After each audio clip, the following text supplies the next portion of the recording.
Hello, Gomerjova. If you want to visit Georgia with your van, here is all you need to know. Keep on watching.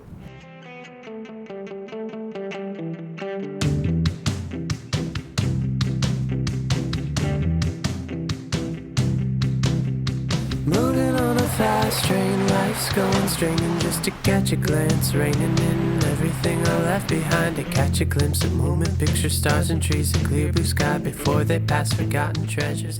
Exit the corner. Georgia, a country between Europe and Asia.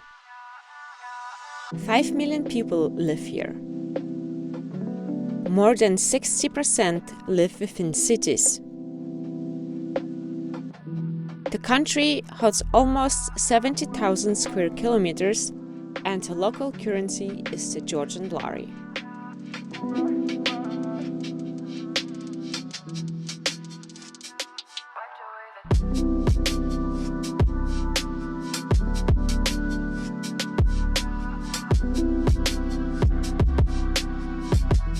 Sakartvelo, as Georgians call their country, has almost every type of climate and has 49 different types of soil.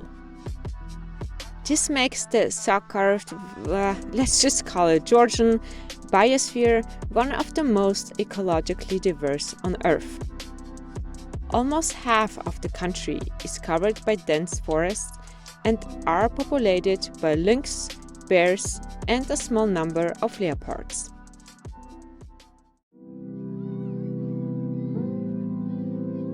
If you are smarter than us, don't cross the border on weekends, since it's very crowded and takes way longer than on the weekdays. It's only allowed for the driver and the dog to stay in the car. All other passengers need to walk over the border.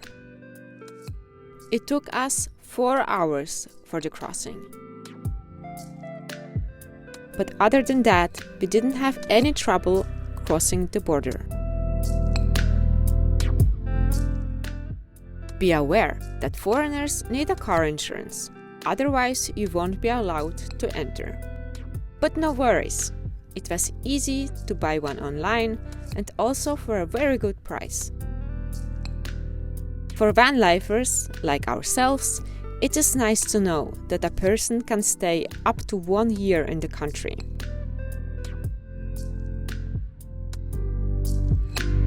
Unfortunately, this does not apply to our van. Cars up to 3.5 tons can stay only 3 months inside the country. No worries, also for that we have a solution. You and your car just need to leave the country. Drive over the border and come back in. And just like that, you got yourself another year or 3 months for your car to stay in that beautiful country.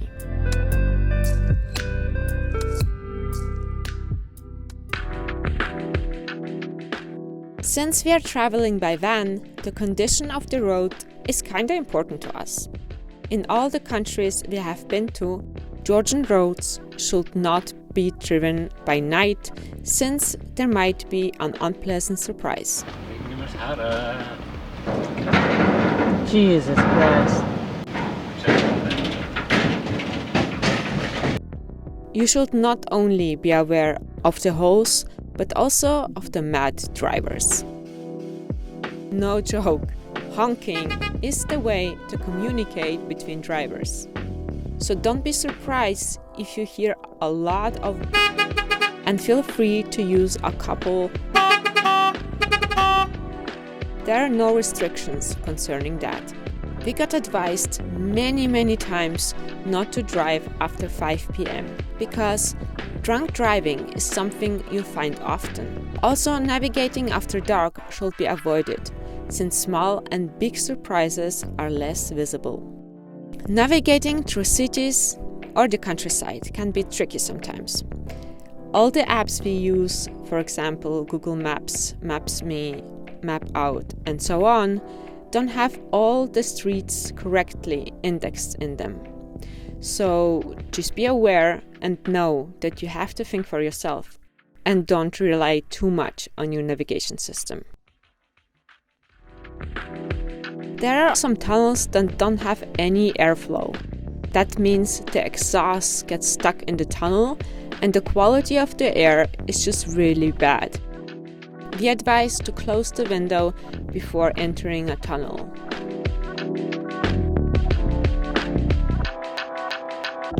Since the roads are more on the adventurous side, you'll wish more often for a 4x4. Heavy rain, flooding, and snow at higher altitudes often affect roads and bridges, making travel difficult or even impossible.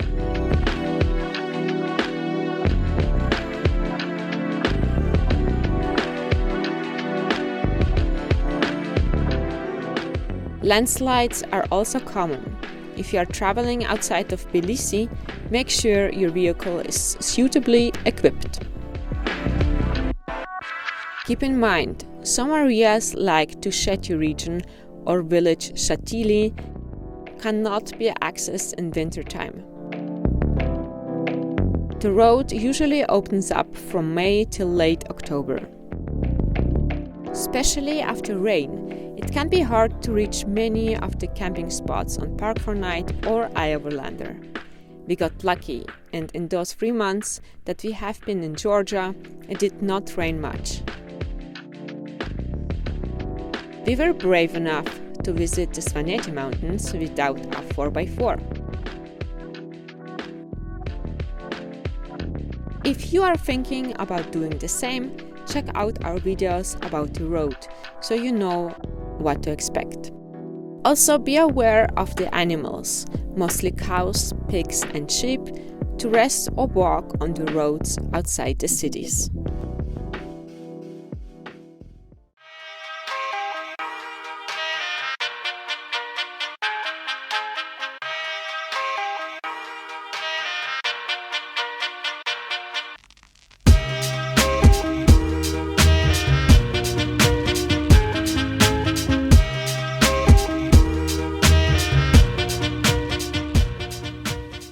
Georgians are friendly. Don't let you fool by the grimy face. They just need a bit of time to warm up. It's faster done by drinking some wine together. Most Georgians enjoy their wine and love to make never-ending toasts. No wonder. Then the culture of wine is 8,000 years old, and some people even say that Georgia is considered to be the birthplace of winemaking. 14 languages are spoken in Georgia. It's a crazy amount if you consider the size of the country, which is pretty small. Most older generations got taught Russian in school. Nowadays, it seems like the younger generations rather learn to speak English.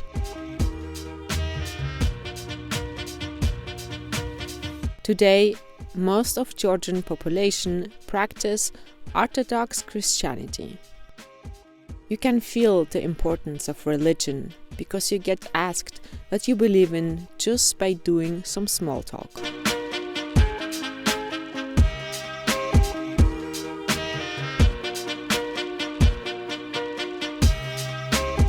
There are over 250 churches all over Georgia.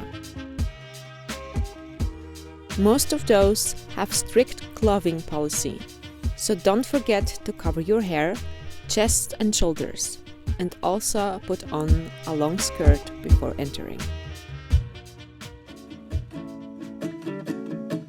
Khachapuri, supra, wine and much more is what you are going to find in the Georgian cuisine.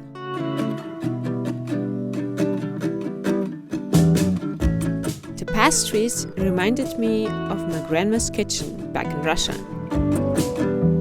Heavy on dough and butter, and a warm hug to my heart.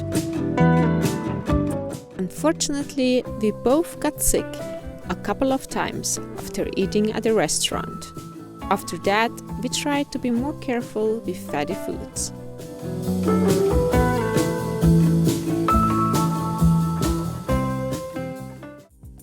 Fruits and veggies are best found at the markets. Just ask a local where to find the best one in your area. We had trouble finding nuts for some reason. If we did, they often cost us more than €7 per 100 grams. If you love nuts like we do a stock up before coming to Georgia. So for all of that goodness we paid 32 lari, which is about €10. If you are like us and have the blue campingaz bottle that needs to be filled, try to do it before coming to Georgia. We had a hard time finding someone who could fill up our European gas bottle.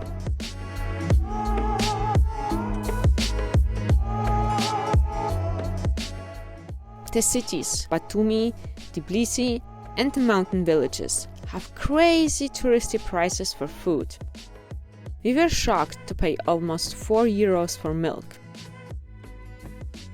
Also, vegan and vegetarian products like tofu were difficult or even impossible to find. I guess it's easier to bring some of your favorite foods with you.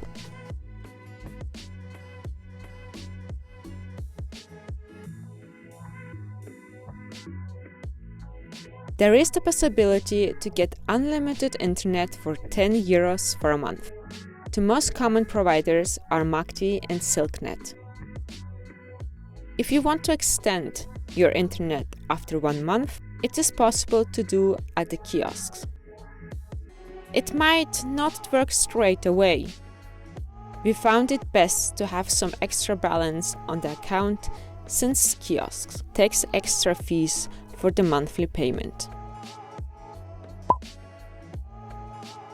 Overall, we felt very safe traveling through Georgia, even in the bigger cities. As always, be careful where to park your van. All in all, people seem to be alert and helpful.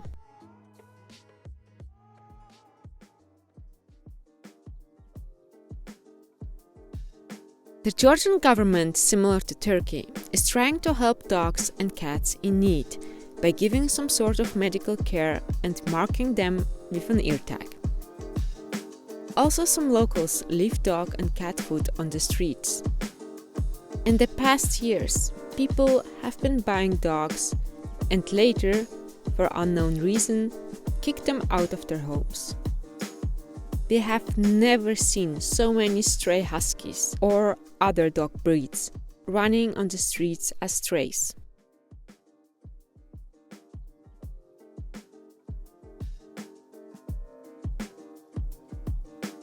Since our dog Elly is a scary stray doggo from Greece, we are always pretty careful with dog packs. Here, they mostly bark and run after you and your dog. Food is limited, so it's difficult for many to survive, especially to winter.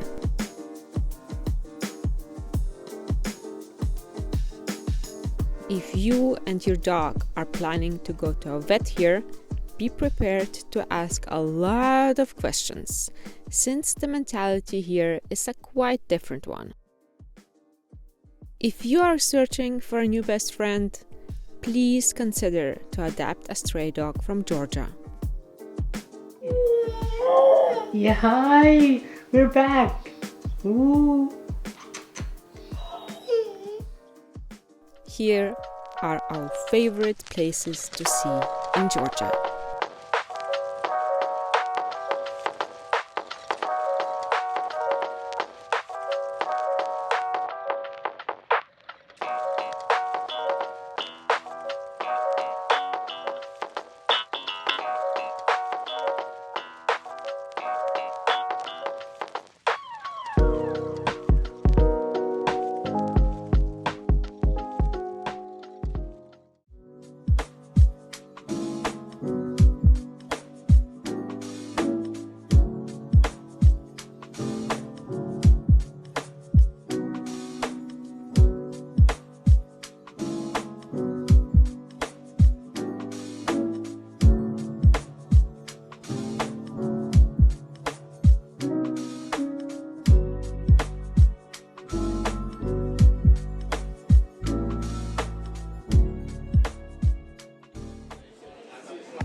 We enjoyed our stay in Georgia very much. The lush greenery, Black Sea, and the Caucasus Mountains are truly amazing. We hope our tips and tricks were useful. Subscribe for more and see you in the next one. Kargat!